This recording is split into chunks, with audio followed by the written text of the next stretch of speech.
তটিনী ও লাট্টু পিকুর কষ্ট সহ্য করতে না পেরে বলরামের সাহায্যে তটিনী ও লাট্টু পিকুর সামনে এলো পরশুরাম। হ্যাঁ বন্ধুরা, এমনটাই দেখা যাবে। বিস্তারিত জানতে ভিডিওটিতে লাইক দিয়ে চ্যানেলটি সাবস্ক্রাইব করে শুরু থেকে শেষ অবধি দেখতে থাকো। গল্পের শুরুতেই দেখা যাবে কর্ণ চ্যাটার্জি কোর্টের মধ্যে দাঁড়িয়ে থেকেই পরীক্ষিত সেনের সঙ্গে কথা বলছে তটিনীর ব্যাপারে। এটা দেখে পরশুরাম বুঝতে পেরে যায় যে সবকিছুর আড়ালে কর্ণ চ্যাটার্জি খুব ভালো করে জড়িত। এরপরে দেখা যাবে পরশুরাম কর্ণ চ্যাটার্জিকে ফোন করে আর বলতে থাকে, আপনাদের আপনাদের আমি কাউকে ছাড়বো না। আপনারা পরশুরামকে মেরেছেন, তিনটে বুলেট ওনার শরীরে বিদ্ধ করে দিয়েছেন, আর সেই তিনটে বুলেটই আপনাদের কপালেও জুটবে। এরপরে দেখা যাবে পরশুরাম ফোন কেটে দেয়। এরপরে নিজের বাড়িতে চলে আসলে বলরাম বলতে থাকে, তুই কি করতে চাইছিস পরশুরাম? এভাবে কি করে হবে? এভাবে চললে চললে তো তোর শরীরটা ক্রমশ খারাপের দিকেই যাচ্ছে, তাই না? তখনই পরশুরাম বলবে, হ্যাঁ হ্যাঁ আমি বুঝতে পারছি, কিন্তু আমি কি করব বল? ওই কর্ণ চ্যাটার্জি, জিৎ মুখার্জি, বাবিন ও ও বিজিত লাহিড়ী সবাই মিলে খেলাটা খেলছে, সঙ্গে আছে সৌরভ। ওদেরকে তো আমি ছাড়বো না, তাই না? আমার ওয়াইফকে এভাবে হেনস্থা করা, এটার জন্য ওদেরকে শাস্তি পেতে হবে। এটার জন্য ওদেরকে জবাবদিহি করতে হবে যে ওরা কেন কেন এমনটা করলো। আমার ওয়াইফের সঙ্গে এরকম একটা জঘন্য চক্রান্ত করার সাহস ওরা কোথা থেকে পায়? এরপরে দেখা যাবে বলরাম বলে, কিন্তু তুই তো বুঝতে পারছিস তোর শরীরের অবস্থা, তুই কিন্তু ওদের সঙ্গে লড়তে গেলে নিজেরও ক্ষতি হতে পারে। তখনই এ কথা শুনে পরশুরাম বলবে, হ্যাঁ আমার আমার ক্ষতি হতে পারে, এটা আমি জানি, কিন্তু আমার ক্ষতি হবে বলে আমি আমার সন্তানদের এভাবে কষ্ট পেতে দেব? আমার ওয়াইফকে আমি এভাবে এভাবে কষ্ট পেতে দেব? এটা তো হতে পারে না, তাই না? এটা কিছুতেই হবে না। আমি সবকিছুর ঊর্ধ্বে যাব। এরপরে দেখা যাবে বলরাম বলবে, আমি তোর পাশে আছি, সবসময় আমি তোর পাশে থাকবো। এরপরে পরশুরাম বলে, তবে আমাকে ওই পরীক্ষিত সেনের সমস্ত টিকিটি গুষ্টি আমাকে খুঁজে দিতে হবে। আজ সন্ধ্যার মধ্যে আমার সমস্ত সমস্ত খবরাখবর চাই। তোকে আমি 24 ঘন্টা সময় দিচ্ছি। এর মধ্যে তুই আমাকে সমস্ত খবরাখবর এনে দিতে পারবি? তখন এ কথা শুনে বলরাম বলে, কিন্তু ব্যাপারটা একটু টাফ হয়ে দাঁড়াবে না? তখনই পরশুরাম বলবে, না না, টাফ হয়ে দাঁড়াবে না। তুই যদি না পারিস আমাকে বল, আমি ওকে ইনকাউন্টার করে দেবো। এরপরে দেখা যাবে তখনই বলরাম বলে, না এটা এটা করা ঠিক হবে না। এরপরে দেখা যাবে বলরামের ফোনে একটা ফোন এলেই বলরাম অবাক হয়ে যায় আর বলতে থাকে, এটা কি করে সম্ভব? এরপরে পরশুরাম বলে, কি হয়েছে বলরাম, এরকম চমকে গেলি হঠাৎ? তখনই বলরাম বলে, আমি যে কথাটা তোকে বলতে চলেছি, এই কথাটা শুনলে তোর মাথার উপর আকাশ ভেঙে পড়বে। তোকে যে গুলি করা হয়েছিল, সেই রিভলভারটা কার নামে রেজিস্টার্ড জানিস তুই? এই কথা শুনে পরশুরাম অবাক হয়ে যায়। পরশুরাম বলতে থাকে, কার নামে বল, এভাবে হেয়ালি করিস না, হেয়ালি আমার একদম পছন্দ নয়। এরপরে দেখা যাবে বলরাম বলে, এই রিভলভারটা জিৎ মুখার্জির নামের রেজিস্টার। এই রিভলভারটা জিৎ মুখার্জির। এদিকে দেখা যাবে যে তটিনীকে ফোন করে অপমান করতে থাকে আর বলতে থাকে, তোর কারণে আমাদের ফ্যামিলিটা আজকে এতটা এতটা নিচে নেমে গেছে, সবাই আমাদের ফ্যামিলির দিকে আঙুল তুলছে। তুই এভাবে একটা কেচ্ছা করবি, এটা আমরা কখনোই ভাবতে পারিনি। সত্যি তোকে দেখে আমরা অবাক হচ্ছি তটিনী, তুই এমনটা না করলেও পারতি। তখনই তটিনী বলে, ছোটকা তুমি কিন্তু আমাকে অপমান করছো, তুমি এভাবে ফোন করে আমাকে অপমান করতে পারো না। তখনই জিৎ বলে ওঠে, আমি তোদের সঙ্গে একদম সম্পর্ক নষ্ট করে দেব। এই ফ্যামিলির কোনো সম্পর্ক থাকবে না তোদের ফ্যামিলির সঙ্গে। এ কথাটা মাথায় রাখিস। কোনোভাবে আমাদের ফ্যামিলির সঙ্গে যোগাযোগ করার চেষ্টা করবি না।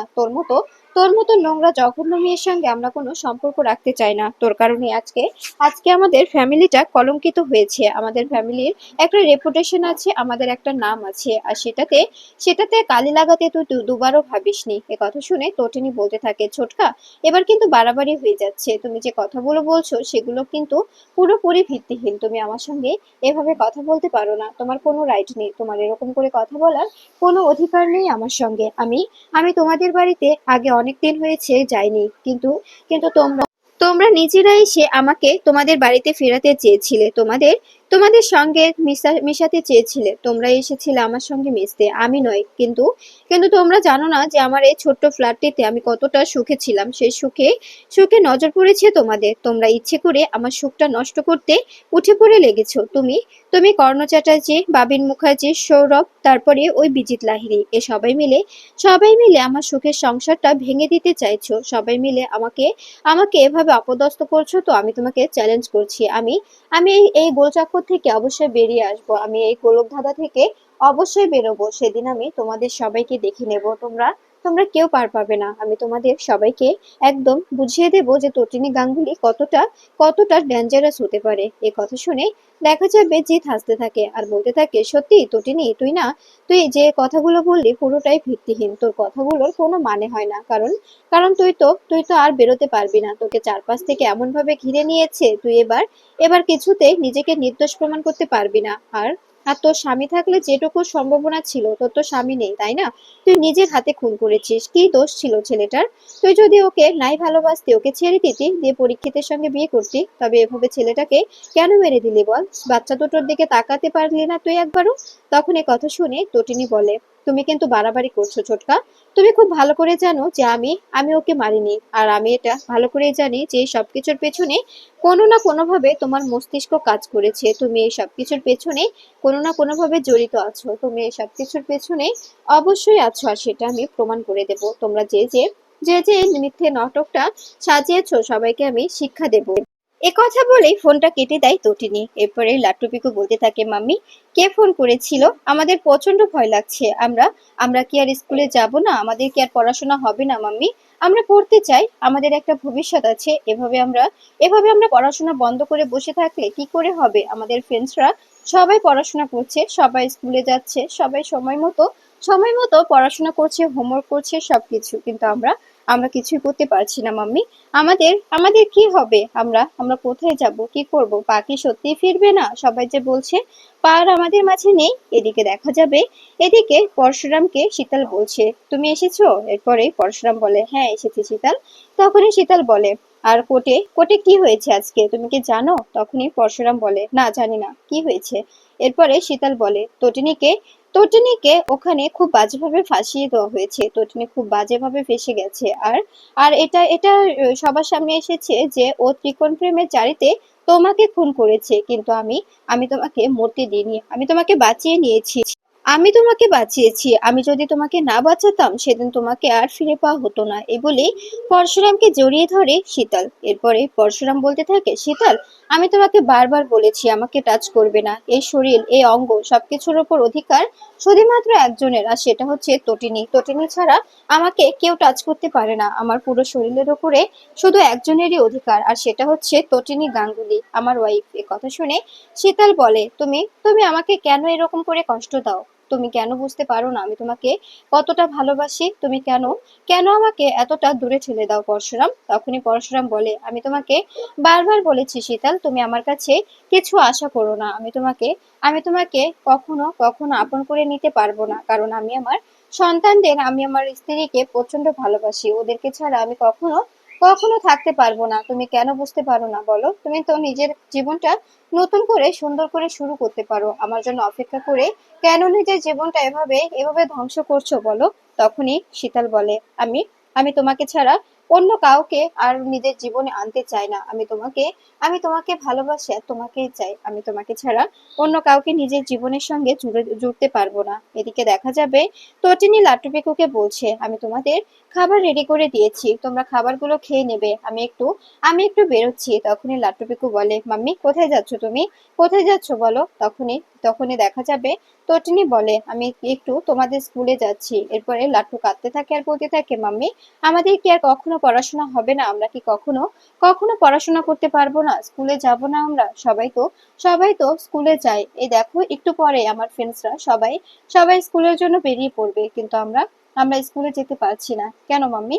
কেন আমরা স্কুলে যাব না? এরপরে দেখা যাবে তটিনী বলে, লাট্টু প্লিজ একটু চুপ করো। আমি তো এই জন্যই যাচ্ছি, তাই না? আমি তো ওখানে গিয়ে তোমাদের ব্যাপারে কথা বলবো। আমি তো প্রিন্সিপাল ম্যামকে গিয়ে বলবো যে তোমরা যেন ক্লাস করতে পারো, তোমাদের যেন উনি ক্লাস করার একটা ব্যবস্থা করে দেয়। তারপরেও কেন এত কথা বলছো? তোমরা বুঝতে পারছো না মাম্মি কতটা কষ্ট পাচ্ছে তোমাদের এই কথাগুলো শুনে? তখনই লাট্টু পিকু কাঁদতে থাকে আর বলতে থাকে, হ্যাঁ মাম্মি, আমরা বুঝতে পারছি। আমরা চাই না তোমাকে কষ্ট দিতে, কিন্তু কিন্তু আমাদের তো একটা ভবিষ্যৎ আছে। এরপরে লন্ড্রিয়াল এসে বলতে থাকে, ম্যাম, কিছু কাপড় হবে যেগুলো আপনি ধুপে দিতে চান? এরপরে তটিনী বলতে থাকে, না। এরপরে তটিনীর ফোনে একটি ফোন এলে ফোন রিসিভ করতেই লহরী বলতে থাকে, আমি আমি লহরী চ্যাটার্জি। এরপরে তটিনী বলে, আমি আপনার কাছে যাচ্ছিলাম ম্যাম। আসলে আমার বাচ্চাগুলোর কি হবে? আমার বাচ্চাগুলোকে এভাবে এভাবে সবাই মিলে চক্রান্ত করে স্কুল থেকে টিসি দিয়েছে। আমার বাচ্চাগুলো তো ভবিষ্যৎ নষ্ট হয়ে যাবে। ওরা পড়াশোনা করতে না পেরে কান্নায় ভেঙে পড়েছে। ওরা ওরা প্রতিনিয়ত কান্না করছে। আমি ওদের কোনো জবাব দিতে পারছি না। আপনি আপনি কিছু একটা ব্যবস্থা করতে পারেন না? তখনই লহরী বলে, তটিনী, আসলে আমি তো কদিনের জন্য আমি তো আর স্কুলে যাচ্ছি না। আমি তো একবারে বাড়িতে বসে পড়েছি। এ কথা শুনে কান্নায় ভেঙে পড়ে তটিনী। তটিনী বলে, কি বলছেন এসব আপনি? আপনি স্কুলে যাচ্ছেন না মানে? তবে আমার বাচ্চাগুলোর কি হবে? এরপরে লহরী বলে, আমি এতদিন তো অনেক করলাম, এখন একটু নিজে নিজে অবসর নিয়েছি। এবার একটু স্বার্থপর হতে হচ্ছে আমাকে। কারণ কারণ আমি যদি নিজের স্বার্থটা না বুঝি, আর কতদিন এভাবে চলবে বলো? আমি তো অন্যের জন্য অনেক লড়লাম, এবার না হয় নিজের জন্য একটু লড়ি। আমি এখন আর কলেজে যেতে চাই না। আমি আর এখন স্কুলে যেতে চাই না। আমি এখন সংসার করতে চাই। আমার ছেলের বউ, আমার স্বামী, সন্তান সবাইকে নিয়ে আমি আমি এখানে সংসার করতে চাই। আমি এখন আর কলেজে যাচ্ছি না। হয়তোবা আমার জায়গায় অন্য কেউ যাবে। এ কথা শুনে তটিনী আরো কান্না করতে থাকে আর বলতে থাকে, ম্যাম, একটু বোঝার চেষ্টা করুন। আপনি আপনি আপনার সংসার বাঁচাচ্ছেন, কিন্তু আমার সংসারটা কি হবে? আমার সংসারটা এভাবে ভেঙে যাবে? আমার সংসারটা কি কখনো জোড়া লাগবে না? আমার বাচ্চাগুলোর দিকে আমি কি করে তাকাবো? ওদের সঙ্গে আমি কিভাবে কথা বলবো? ওদেরকে আমি কি বলবো যে তোমাদের আর পড়াশোনা হবে না? ওরা আর কখনো কখনো স্কুলে যেতে পারবে না? ওরা কখনো কখনো পড়াশোনা করতে পারবে না? তখনই লহরী বলে, আমি আমি তো তোমাকে বলছি তটিনী, আমার এখানে করার কিছুই নেই। আমি স্কুল থেকে পুরোপুরিভাবে চলে এসেছি। ওখানে আর আমার কোনো কোনো অধিকার নেই, কোনো দায়িত্ব নেই। ওখানে গেলেও এখন আর আমাকে কেউ অ্যালাউ করবে না, কারণ ওখানে আমি রেজিগনেশন লেটার দিয়ে তারপরে এসেছি। এরপরে তটিনী বলে, তবে তবে আমার বাচ্চাগুলোর ভবিষ্যৎ এভাবে অন্ধকার হয়ে যাবে? আমার বাচ্চাগুলো আর কখনো পড়াশোনা করতে পারবে না? এরপরে লহরী বলে, কেন কেন পারবে না তটিনী? তুমি ওখানে নতুন প্রিন্সিপাল এসেছে, ওনার সঙ্গে কথা বলো। তখনই তটিনী বলে, হবে না। কারণ কারণ কর্ণ চ্যাটার্জি একটা নোংরা চক্রান্ত করেছে, যার ভিত্তিতে আমার সন্তানগুলোকে ওখান থেকে টিসি দিয়ে দেওয়া হয়েছে। আর আমার তো সম্ভব না একা এত কিছু করা। এরপরে দেখা যাবে কাবির এসে ফোনটা নিয়ে বলতে থাকে, আপনি না হয় কোনো ছোটখাটো স্কুলে আপনার বাচ্চাদেরকে ভর্তি করিয়ে দিন, ওখানে পড়াশোনা করান। কারণ এত বড় স্কুলে ভর্তি করানোর সামর্থ্য তো আপনার নেই, তাই না? আপনি তো এখন খেতেই পারবেন না। তবে কি করে আপনার বাচ্চাদের এত বড় স্কুলে পড়ানোর স্বপ্ন দেখছেন, এটাই তো বুঝতে পারছি না। আর ওনাকে আপনি আর নেক্সট টাইম ফোন করবেন না। আমি ওনাকে স্কুলে যেতে দেব না। আমরা চাই যে আমার মা আমার সঙ্গে থাকুক। আমরা অনেকদিন মাকে ছাড়া থেকেছি, আর থাকতে চাই না, প্লিজ। এই বলে ফোনটা কেটে দিলে তখনই লহরী বলে, কাবির, এটা কি করলে তুমি? এভাবে এভাবে ওকে কেন বললে? তখনই কাবির বলতে থাকে, সরি মম, আমার একে করা ছাড়া কোনো উপায় ছিল না। আমি তোমার কাছে রিকোয়েস্ট করছি, তুমি আর কখনো কখনো স্কুলে যেও না, আমাদের কাছে থেকে যাও। তখনই আরাধ্যা এসে বলতে থাকে, কাবির, তুমি এটা কি বলছো? ওটা ওনার পেশা, উনি ওটাতে নিজেকে কমফোর্টেবল বোধ করে। তুমি কেন ওনাকে বারণ করছো? তখনই কাবির বলে, আমি যেটা বলছি একদম ঠিক বলছি আরাধ্যা, তুমি এসবের মাঝখানে একদম কথা বলবে না। এদিকে দেখা যাবে তটিনী কান্না করে আর বলতে থাকে, আমি এখন কি করব? কার কাছে যাব? আমি কার সাহায্য নেব আমার বাচ্চাগুলো পড়াশোনা করানোর জন্য? ওদেরকে আমি কি আর শিক্ষিত করতে পারবো না? আমি আমি বুঝতে পারছি না। তখনই তখনই দেখা যাবে দীপালি ও প্রাচী বলতে থাকে, চিন্তা করিস না, কোনো না কোনো ব্যবস্থা ঠিক হয়ে যাবে। আমি আমি বুঝতে পারছি না চারদিক থেকে তোকে কিভাবে ঘিরে নিচ্ছে। তোকে যেভাবে ক্রমশ ঘিরে নিচ্ছে, এভাবে চলতে থাকলে তুই কি করে এখান থেকে বেরোবি? তোকে এখান থেকে বের করা তো এতটাও সহজ নয়, তাই না? তখনই দেখা যাবে লাট্টু পিকু বলতে থাকে, ভালো দিয়া, তোমরা এসেছো। এই বলে দেখা যাবে লাট্টু দীপালিকে জড়িয়ে ধরে আর বলতে থাকে, আমি বুঝতে পারছি না ভালো দিয়া, আমরা কি আর কখনো পড়াশোনা করতে পারবো না? আমাদের পা নাকি আর ফিরবে না? আমাদের পা নাকি মরে গেছে? এ কথা শুনে তটিনী রেগে যায় আর বলতে থাকে, একদম একদম মুখ বন্ধ রাখো লাট্টু। এসব কি বলছো তুমি? তোমাদের পা মরে গেছে মানে? তোমাদের পা মরতে পারে না, তোমাদের পা অবশ্যই ফিরে আসবে। তখনই দীপালি বলে, তটিনী, কত কত এইভাবে বাচ্চাগুলোকে কিভাবে মুখ বন্ধ করবি? ওদের মুখ তো বন্ধ করতে পারবি, কিন্তু সমাজের মুখকে বন্ধ করতে পারবি? আদৌ কি সমাজ মুখ বন্ধ করবে? তখনই তটিনী বলে, মা, আমি কি করব? তোমাদের জামাই যদি না ফিরে, আমি বুঝতে পারছি না। তোমাদের জামাই কোথাও না কোথাও অবশ্যই আছে। আমার বিশ্বাস তোমাদের জামাইয়ের কোনো ক্ষতি হবে না। আমি জানি ও অবশ্যই অবশ্যই ফিরবে। সুযোগ বুঝে ও অবশ্যই অবশ্যই ফিরে আসবে, আমি বিশ্বাস